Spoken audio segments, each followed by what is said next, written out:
Good morning. It's time for Two Guys on Sports. I'm Larry Hazer. I'm Dick Olson. Good morning, Larry. Good morning, Dick. And I thought we'd start off with girls volleyball this week. We got some pretty good teams that are in that Eastern Clarabelle Conference, but even around the area. The area in general. Yeah. I see. You talk about the West too. Has got some good teams. The Marewood very strong. So, it's going to be an interesting postseason. We'll start in the Eastern Clarabelle, where Columbus Catholic and Loyal right now are both 3-0, and they're headed for a showdown next Thursday at Columbus Catholic. I haven't seen Loyal play. I saw Columbus Catholic take on Neillsville. Yeah, I think Loyal's very athletic. Whether they have enough to get by Columbus, and Columbus just is so good at home too. So before that, though, tonight Loyal's got to go to Colby, though, and Colby is having a very fine season also. They're honorable mention in D3, so that's not going to be easy for the Greyhounds, though. They did go up to Gilman Tuesday night, and that's not an easy place to play, and they got a 3-1 victory up there. So we'll see what happens, but Columbus is the team. Somebody's got to knock them off first, I guess, Larry. So Colby and Gilman, those two teams right now are at 2-1 in the conference. So those four teams, we talked about them earlier, pretty much the cream of the crop in that Eastern Clarabelle. You bet. They're showing it right now as to why they are. And Tuesday night, Columbus has to go up to Gilman, so that'll be another interesting matchup there. So we always say it's not easy up there. No, it's not. In Gilman. It is not. Outside of the trip, then in the gym as well. I mean, it's a different kind of gym. I mean, they've modernized it quite a little over the years, but. The joke is, Gilman was far away. They even have Bears taking tickets up there. That's what I had an old coach say. But for some reason, it's always been a tough trip and always a tough place to play, no matter what sport you play. So, that's right. All right. So the state rankings in girls volleyball, Division I pretty much hasn't changed. DSHA unbeaten at 28-0. Yeah, and Marshall is having a fantastic season, and they said they can't crack that top 10. Well, it's still got honorable mention in Division I. Division II, it's Luxembourg Casco holding the top spot there. Division III, Cuba City is number 1, but Stratford is a team. They took first in a tournament over the weekend in Abbotsford, and they are really looking strong right now. They're ranked 4th in the state. And they've got competition in their own conference. They're for Marathon ranked number 7, too. So that's going to be interesting there. But Stratford's had very strong volleyball the last several years, so very good program up there. So McDonald Central is ranked 8th in Division III, and Colby and Fall Creek both honorable mention this week.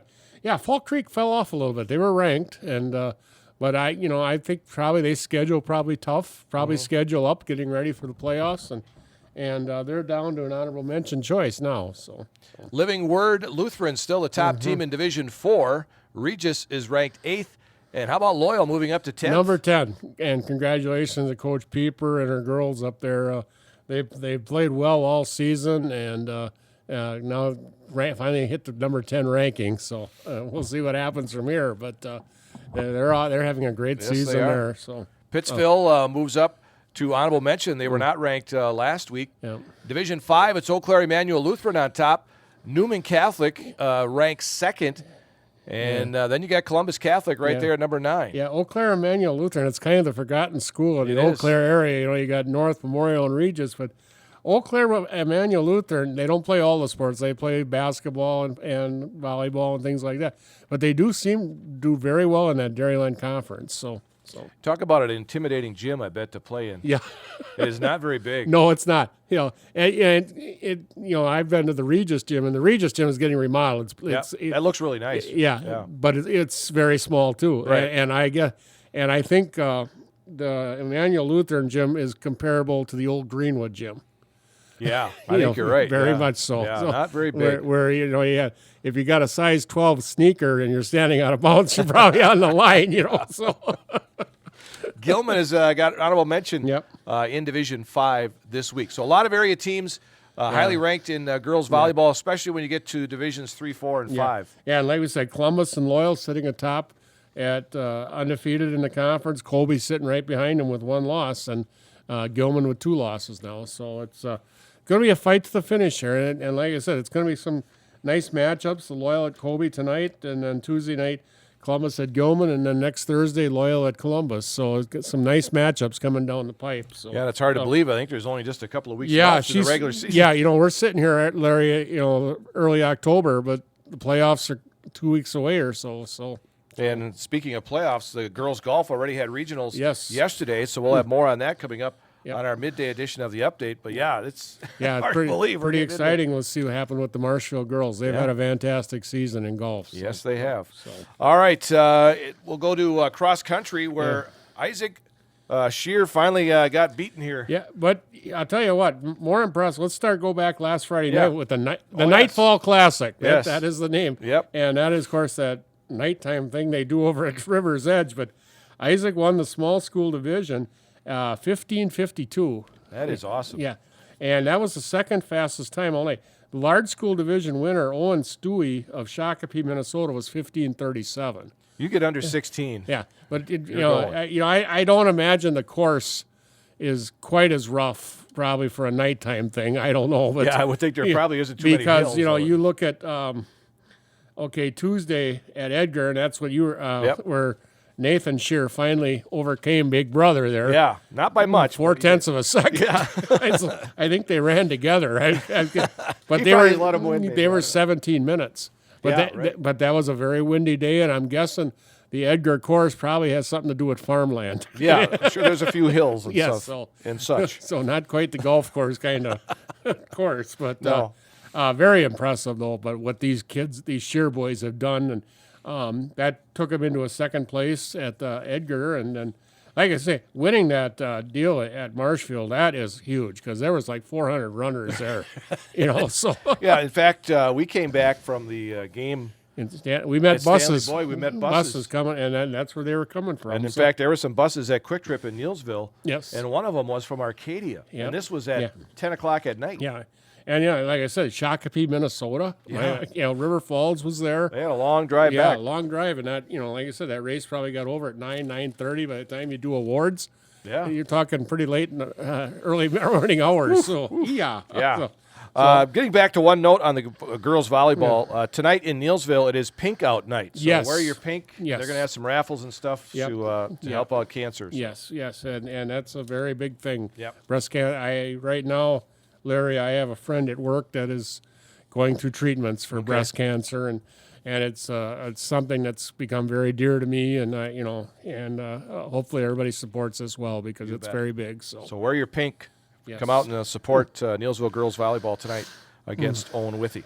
All right, high school football. Neilsville Granton went up to Stanley Boyd last Friday. And, they looked really good in that first quarter. yeah, even into the second quarter, their Yeah. offense moved the ball up and down the field.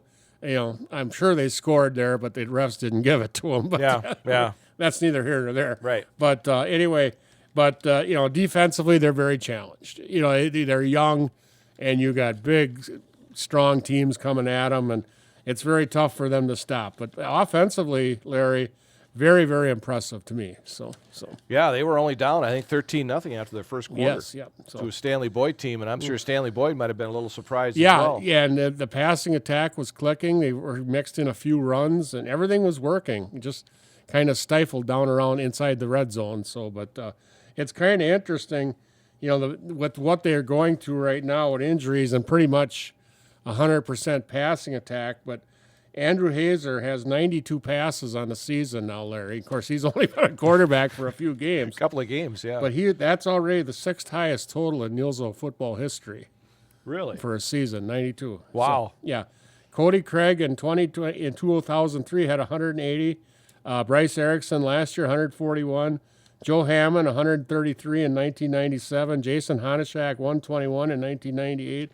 And Cody Craig in 2002 at 102. And now Andrew Hazer is sixth at Wow. 92. And the way they're going, he's probably going there's to break gonna- some records. Yeah, he's got a few more games where he could a lot of more passing. So, Wow, I did not realize that. yeah.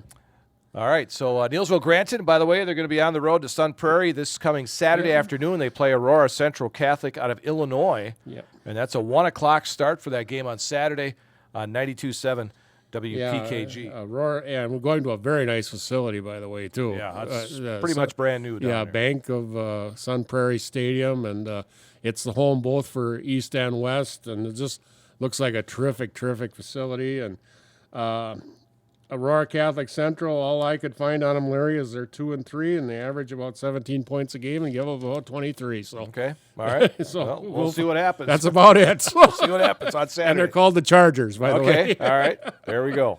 So we got something on them. Yes. So 71 teams have clinched a playoff spot. I know we talked about this Yeah. before the game on Friday, Yep. that some teams have a chance, and these are the teams in our area. Abbotsford has clinched a spot in the playoffs, as has Edgar.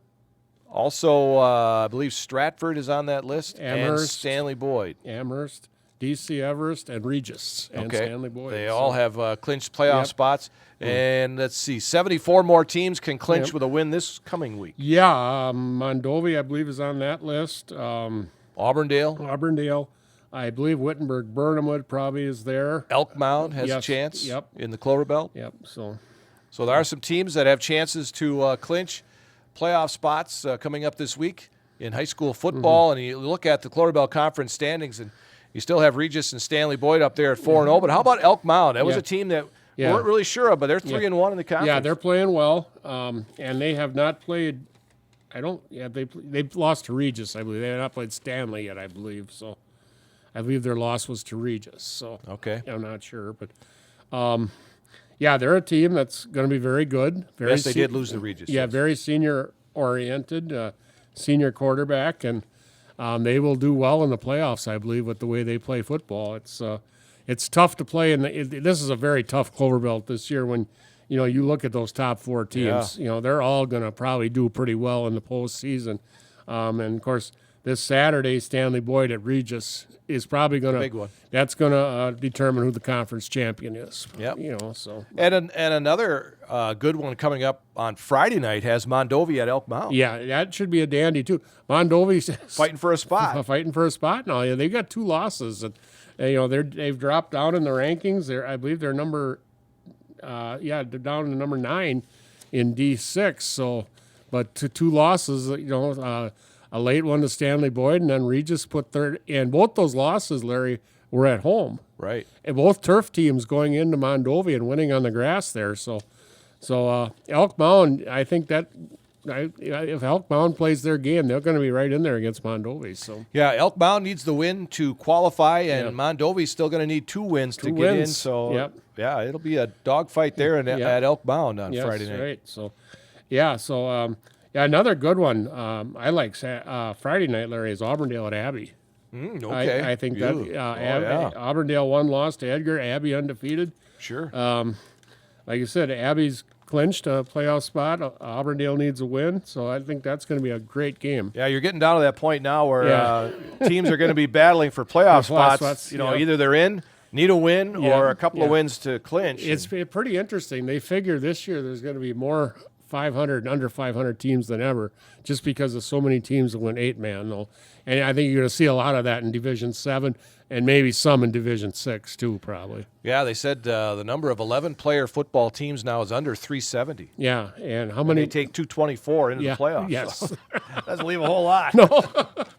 Doesn't leave a whole lot left. No, so All right, so again, we have Dealsville Granton at Sun Prairie on Saturday afternoon to take on Aurora Central of Illinois. it should be fun. It's a different kind. You're making up lost the game from Osseo, and kind of an interesting way to pick it up, but the kids get a chance to play at a great facility. So Marshfield is at Wausau West. That game on 92.3 WOSQ coming up on Friday night. So there you go. That's what's happening in football and some of the high school sports going on. And it's hard to believe we're into October, and that means by the end of this, on the end of this month, we'll be in the state playoffs for everybody. Yeah. So it'll be, it's going fast. it is going back real fast. You can almost hear the basketballs bouncing already. Oh, I can hear them already.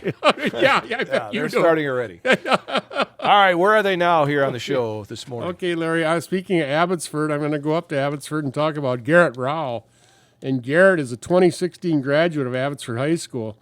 In the fall, Garrett was a 4-year letter winner on the Falcons football team. His freshman year, Abbey was 3-5 on the season. Garrett, as starting quarterback, completed 25 out of 56 passes for 370 yards and 2 touchdowns. His sophomore year, the Falcons were 2-7 on the season. Garrett completed 46 out of 94 passes for 725 yards and 7 touchdowns, and he rushed 29 times for 109 yards and 4 touchdowns. His junior year, the Falcons were 8-3 on the season, qualifying for the WIA Division VII playoffs, where they lost to Frederick in Level 2. Garrett completed 31 of 69 passes for 482 yards and 4 touchdowns. He rushed 84 times for 412 yards and 8 touchdowns. On defense, he had 33 tackles and 3 pass interceptions, and he also punted 17 times for a 34-yard average. He was named second-team All-Conference on the Cloverwood All-Conference team as a punter and honorable mention as a quarterback. His senior year, the Falcons were 10-1. They were Cloverwood Conference champions, qualifying for the WIA D7 playoffs, where they lost in Level 2 to Unity. Garrett completed 26 of 51 passes for 619 yards and 7 touchdowns. He rushed 94 times for 371 yards and 9 touchdowns.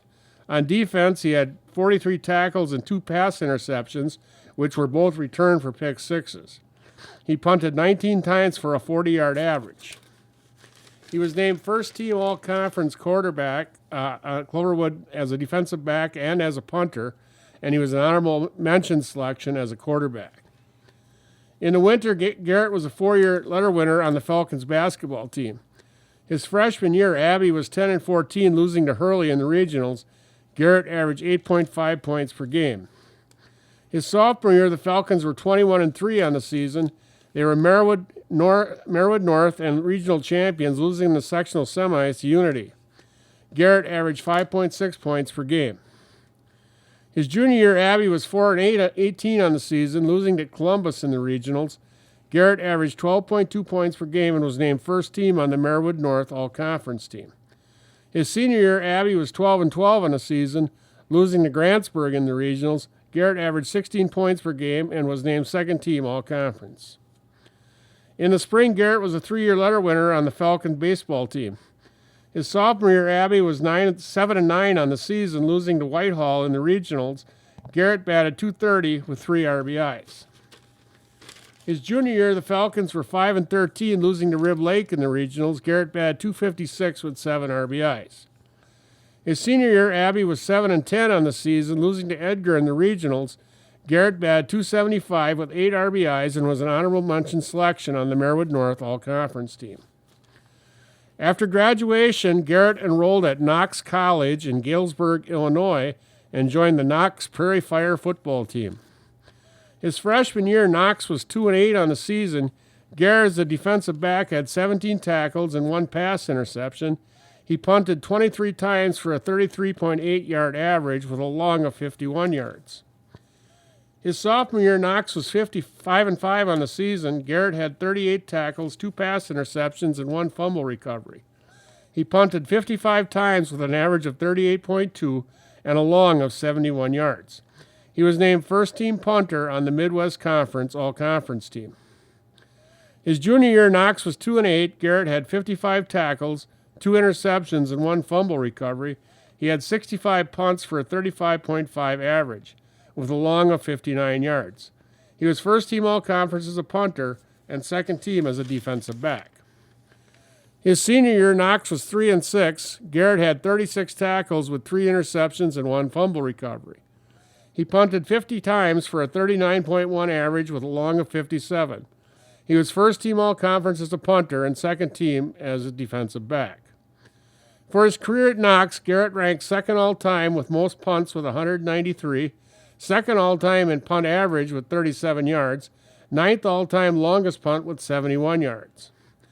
Garrett graduated in 2020 from Knox with a double major in chemistry and secondary education. Garrett started his teaching career at Galesburg, Illinois School District as a chemistry teacher and assistant coach both in football and basketball. In the fall of 2023, Garrett returned to Abbotsford as a middle and high school science teacher, and today he is the defensive coordinator for the Falcons football team and head coach of the boys basketball team. Garrett resides in Abbotsford. Garrett, Rao, Larry. Well, how about that? Yeah. Comes back. Coming home. Yeah. Knox, where was that again? Galesburg, Illinois. Galesburg, Illinois. And that is it's in the same conference with Beloit and St. Norbert and okay. those colleges there. So Okay. So All right, there we go. Garrett Rao. the Prairie Fire of Knox. You know, those Abbotsford players back then, not, it wasn't that long ago, but quarterback and running back was almost like the same player. thing. Yeah, because it was either, like, and you go back when Joe Aguilera was there, but the quarterback and Joe Aguilera was one or the other carrying the ball all the time. Yep. They didn't throw a lot, though. No, quarterbacks did a lot of running. Yes. Kind of like Owen Withy. Yeah, absolutely. Yeah. Yeah. Speaking of Owen Withy, how about the Hawks? Oh boy, they are putting hurts on people. They really are. Still number one in the eight-player football. And they have not had anything close. No. I said, and the only game they've been scored on really was the McDonald game, and that was like a 59-27 game. But yeah, Coach Laube he's figured out the 8-man game. He's figured out the 8-man game. Yep. Yes.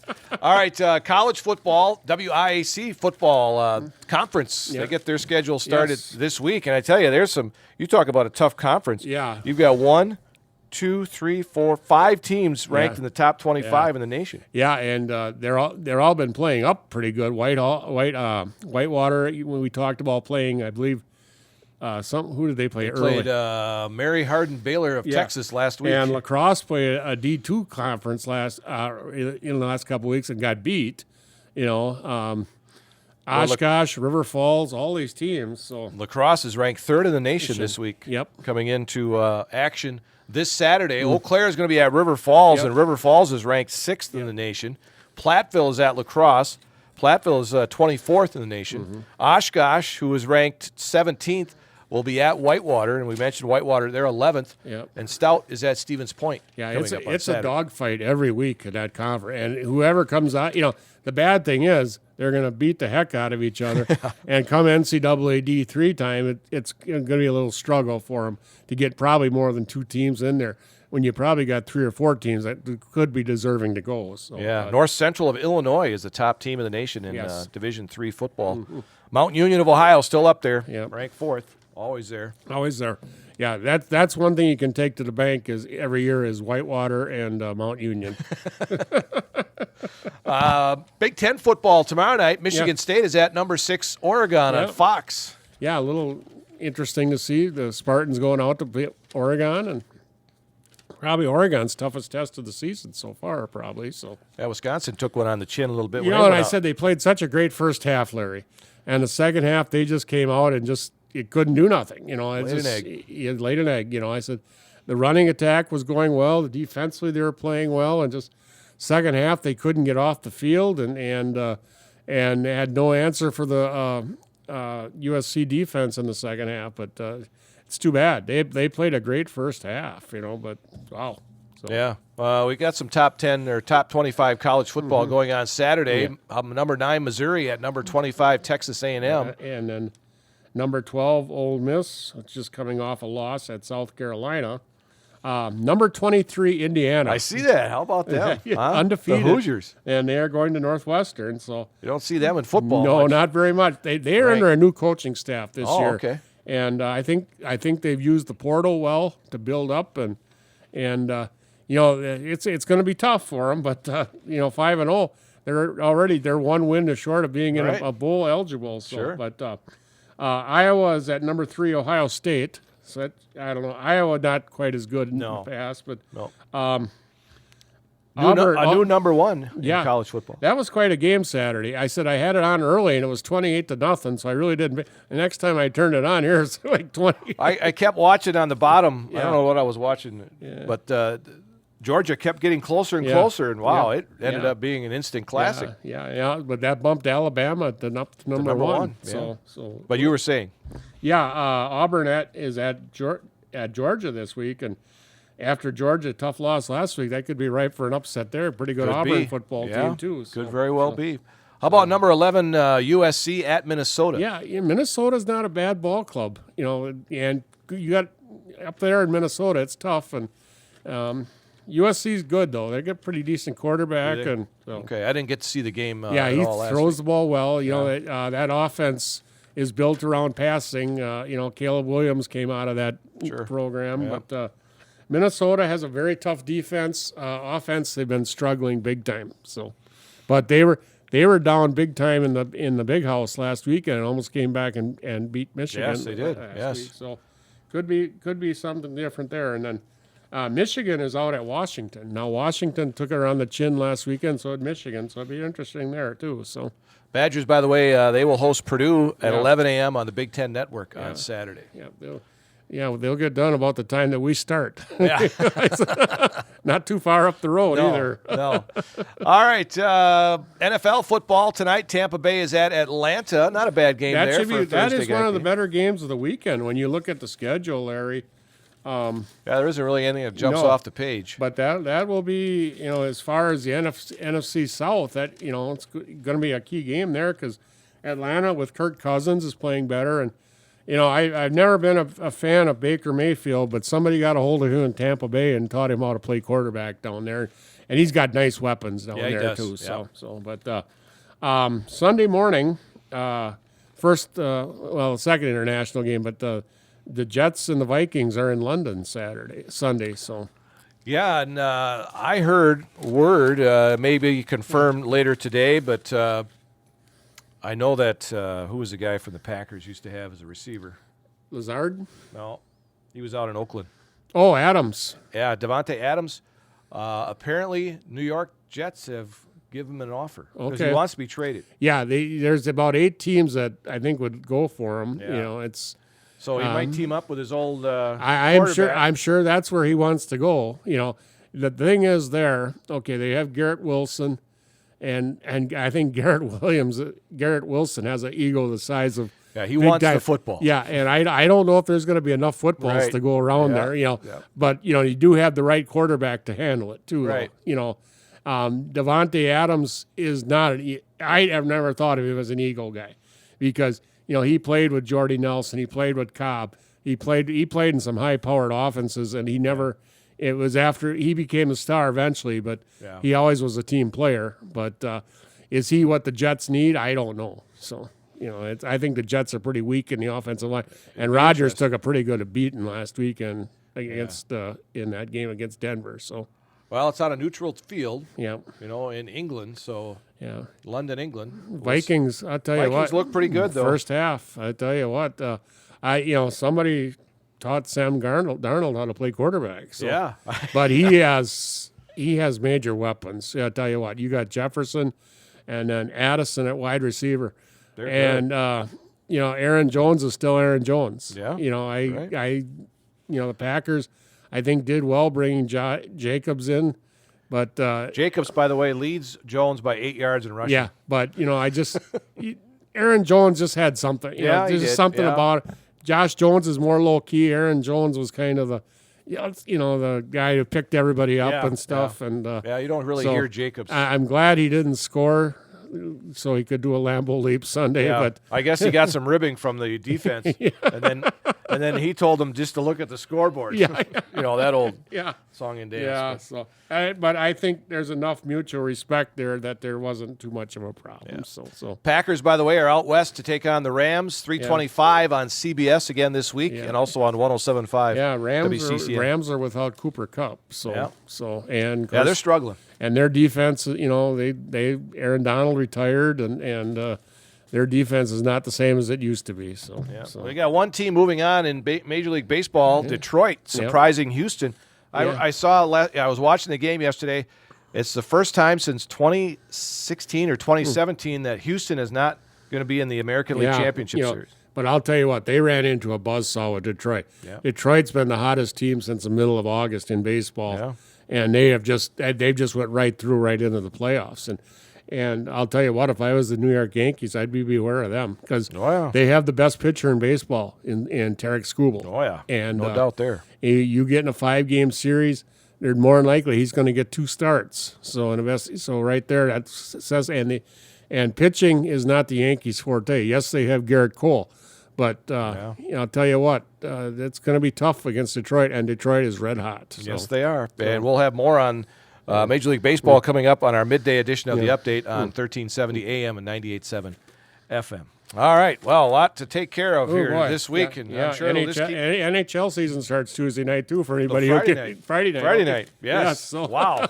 So we'll have even more to talk about. yay. All right. That'll do it for Two Guys on Sports for this week. I'm Larry Hazel. I'm Dick Olson. Don't forget to archive our shows at cwbradio.com. We'll talk to you again next week.